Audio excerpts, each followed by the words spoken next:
After you've unboxed your iPad for the first time, the first thing to do is to turn it on. You'll go to the back of the iPad, above the camera. There's a small button on the top left. If I hold this down for about 5 seconds, I'll find that that turns on the iPad and the Apple logo will appear. This means the iPad is loading.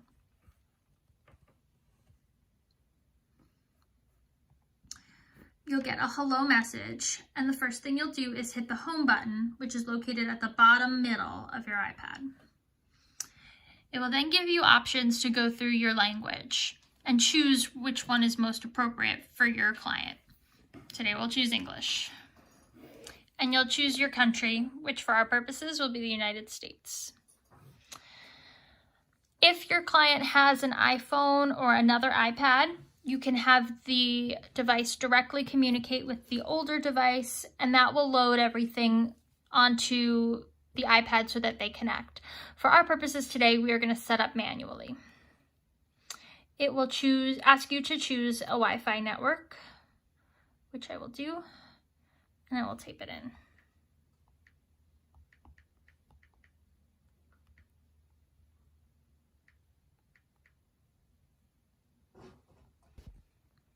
Once you are connected, your iPad will activate from the cloud.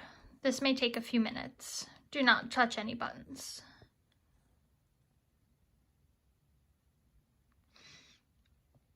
It will ask you about data and privacy. You can hit continue here. It will ask you to enable Touch ID. If you are setting this up for a client that you are not with, do not do Touch ID and click Set up Touch ID later.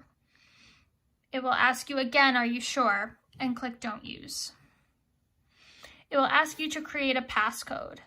If you are with your client and you guys can come up with a passcode together that he or she will remember, then you can go ahead and put one in. I will typically not put in a passcode during setup and tap Don't Use Passcode. This way I can add a passcode at a later date. If you have a client that already has an iCloud account, you can restore the iCloud from backup or restore from Mac or PC by entering their Apple ID and password. If they do not have this, I recommend clicking on Don't Transfer Apps. You will come to this screen asking for an Apple ID. If your client has one, you can put it in and sign them in. If they do not, I would click Forgot Password or I don't have an Apple ID. For this client, he does not have an email address or an Apple ID, so I'm going to create a free Apple ID. I am going to put in his name. For the sake of this, I'm going to create a name.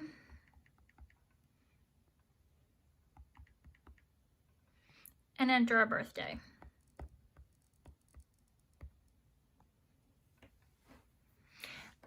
I then can either enter an email address or create an email address, depending on whether my client has one or not. So for today, I'm going to create a new free Apple iCloud email address. So I'm going to do something that I will remember. And then I'll usually check off do not send Apple news and announcements by hitting this little green button. Most people do not want the extra email. It will then prompt you to enter a password and then to verify. Make sure that the passwords are the same for both and that there are at least 8 characters, a number, an uppercase, and a lowercase letter. Apple now makes you do a two-factor authentication when setting up a new account. This means that Apple will call or text a number that you give them to verify that you are who you say you are. This can be challenging if you are not with your client or they do not have a phone that they can use to get this authentication. You can use your own number or you can create a Google Voice number for them.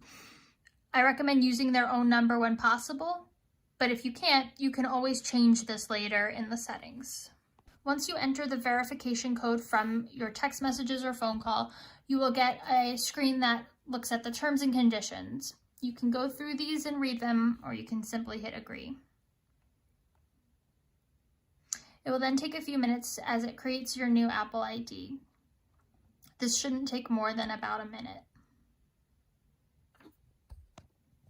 You will then get a screen that asks about Express settings. You can simply hit continue here and customize your settings later.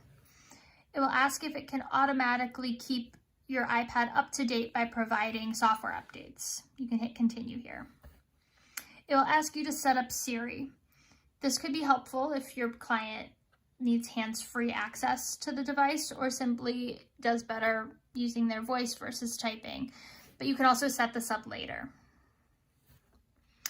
It asks for a weekly report for screen time. You can just hit continue here. It asks for app analytics. If you're willing to share your data with Apple, you can click don't share here. It asks about appearance, whether they like a light or dark background. This is up to your client and you can click on either, but you can also change this in the settings when you get there. You will then get a welcome to iPad screen where you can hit get started, and you'll find that your iPad is ready to use.